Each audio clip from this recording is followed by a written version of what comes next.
Yo, what's up? This is Maxell, and I just wanted to go through my remake of Nujabes' Luv Sic Part 2. And it sounds like this. It's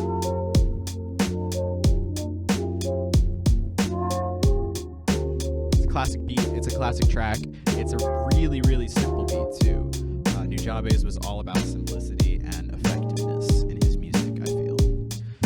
So to start us out, I'm just going to start with the drums. The drums are a kit that he used on loads of his tracks. They're on pretty much like every part of the Luv Sic hexology, and it's from Impeach the President, which is a super recognizable and classic break. This is like the boom bap template right here. These sounds and this pattern is like crucial to so much music. So I just grabbed 3 hits from Impeach the President.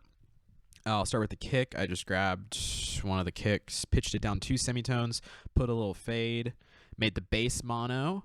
I put a bit of reverb, which is very weird. I would never put reverb on a kick drum or a bass sound or anything like that. But I heard it in there. And what Nujabes does is what he does. He must have put it on there for some reason. And then I put a drum bus just to like beef it up, crunch it up, and a bit of EQ, bumping some of the bass, a little bit of mids for some reason, I don't know, a little bit of treble, and also cut some of the sub, like the rumble that you don't really need. And then I also layered it with a more typical subby kick from a pack or something, and together it's this super fat, super big kick. For the snare, same deal. I just grabbed one of the snares, didn't transpose it at all, put a little fade. EQ, cutting a lot of the bass, bumping some of like the resonant tone of the snare, and some of the mid for like crack, and then a bit of treble for a bit of sparkle, and then a tiny bit of reverb. And the hi-hat, again, is layered, so I'll start with just the sample. Pitched it down 1 semitone, put a little bit of saturator for a little bit of like teeth on it, a bit of redux for even more teeth. Cut some of the lows, boosted the highs a lot, and then I layered it with a hat like this together, and that's our kit. And the pattern is dead simple. Again, Nujabes was always about simplicity and effectiveness, and this is so simple, and it gives the sample so much room to breathe, and it just gives the beat overall a lot of space for the MC Shingo to rap over top. And the pattern is like this. And that is it for the whole song. Moving on to the sample. The sample is from the song Qualquer Dia by the artist Ivan Lins. Brazilian artist. Nujabes really loved his Brazilian music. He sampled a lot of bossa nova and MPB music. I would encourage you to do the same because it's beautiful. And you can hear he didn't do a lot to this sample. There's no crazy micro chops. There's no crazy flipping. He just left it as is, pretty much. And when a sample is as beautiful as this, you don't really need to do much more than that. So I just grabbed that whole 4-bar section. I put it on repitch mode, and I sped it up from 86.55 BPM to 92.70 BPM. And over the drums, it sounds like this.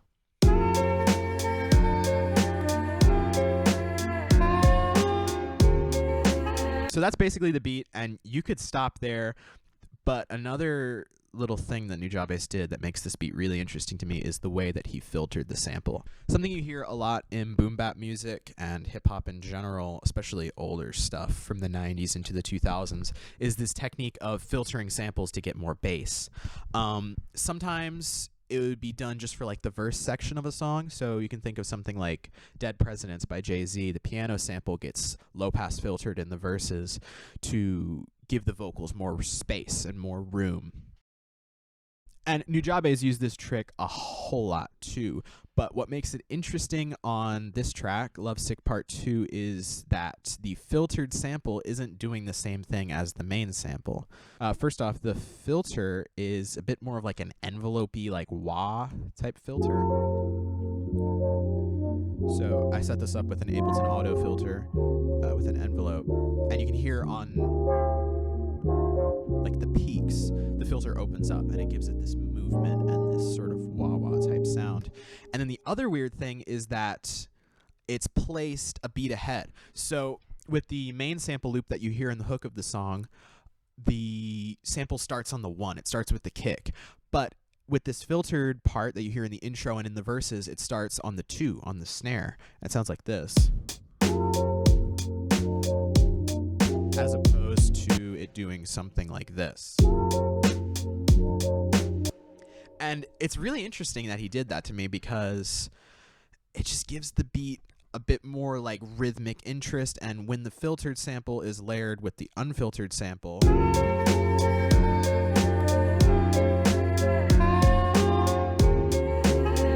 it fills out the low end a lot, and it just gives it this different feel that's kind of hard to explain. And it really helps the verse sections feel a bit different from the chorus too. Instead of having it be the exact same sample filtered, it feels like a new section. It feels like a different part. So it's a really interesting move to get more out of a really simple loop, and it was a pretty clever move on his part, I think. There's one more little sample that I've forgotten the name of, and I'm going to have to Google. I didn't think this one would ever be found, so I'm pretty amazed that it was. Yeah, Thank You, Jesus by Robin Kenyatta.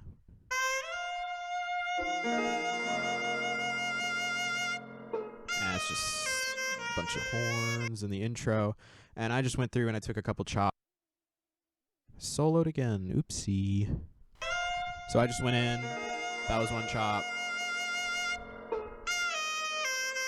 And I think the next... That's the other chop. That's the last chop. I didn't even transpose this. I made it mono. I cut some of the bass. I compressed it a bit. And this is the horn that you hear in the hook, and I think in like the bridge.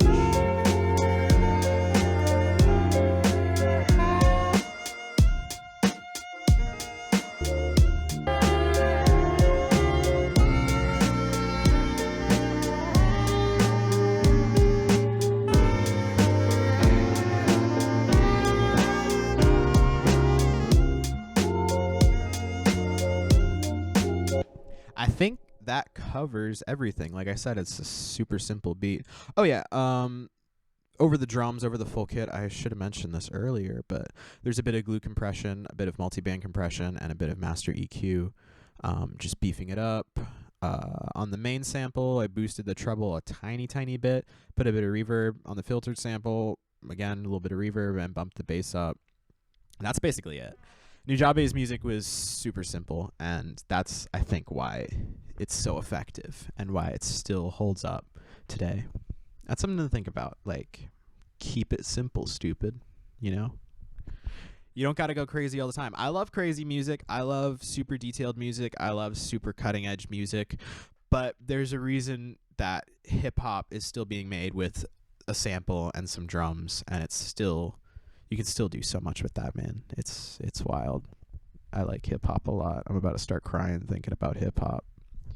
I hope you learned something about making beats, making this beat. I don't know, man. I'm trying to get better at making YouTube videos. I want to do more. I have loads of ideas. If you want to see me remake more beats, please let me know what you want to see. I love making these remakes. I think they're a lot of fun, and I think they're a great learning tool. I would encourage you to do the same. If you're trying to get better at making beats, try and remake a beat that you like a lot. That's what I did to learn, and I think it helped me. Listen to my shit on Bandcamp or on my website. I just put out a new beat tape called Shut-In's Handiwork. I put out an electronic album called Disembodiment Songs. It would mean the world if you checked them out, man. I put a lot of time into them. Put a lot of love into them. I got nothing else fucking going on for me, bro. Yeah, that's about it. Peace. Take care. I love you. Bye-bye.